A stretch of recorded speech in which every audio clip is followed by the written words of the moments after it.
In this video, we are asked to solve dy over dx plus y equals f of x, where y of 0 is 1, and f of x is 1 when x is between 0 and 1, and negative 1 when x is greater than 1.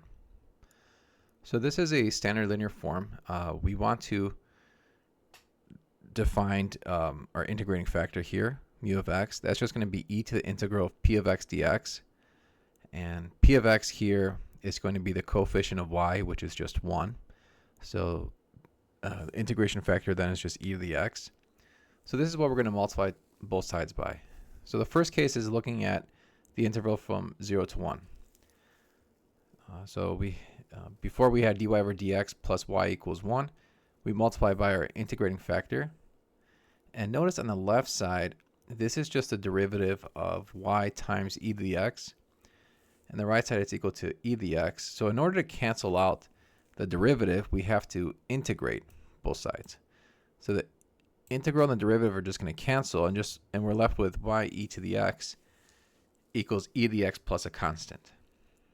So now I can solve for y by dividing both sides by e to the x, or multiplying by e to the negative x, and we get y is equal to 1 plus a constant times e to the negative x. The next step is to look at the initial condition. When x is 0, y is 1.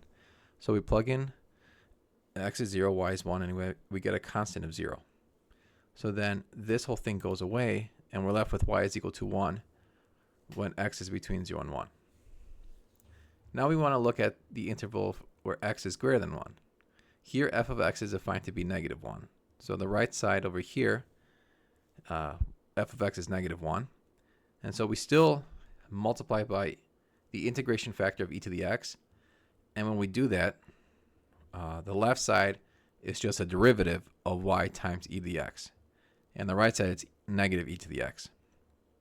So it's pretty much the same steps. The only difference is this is now a negative.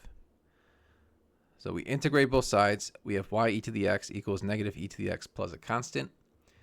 Multiply both sides by e to the negative x, and get y is negative 1 plus a constant times e to the negative x. Now we want to make sure this is continuous at x equals 1. So from the left, here from the left of x equals 1, we know that y is equal to 1. So now this has to also equal 1 from the right. So from the right, we have negative 1 plus a constant times e to the negative x.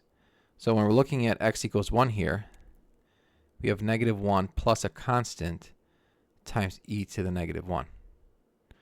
So this is the right-hand side, and this is the left-hand side.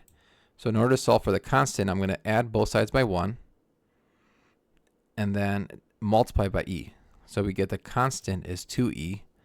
So then we put it together, we have y is equal to negative 1 plus 2e times e to the negative x, which we can combine and get negative 1 plus 2e to the 1 minus x.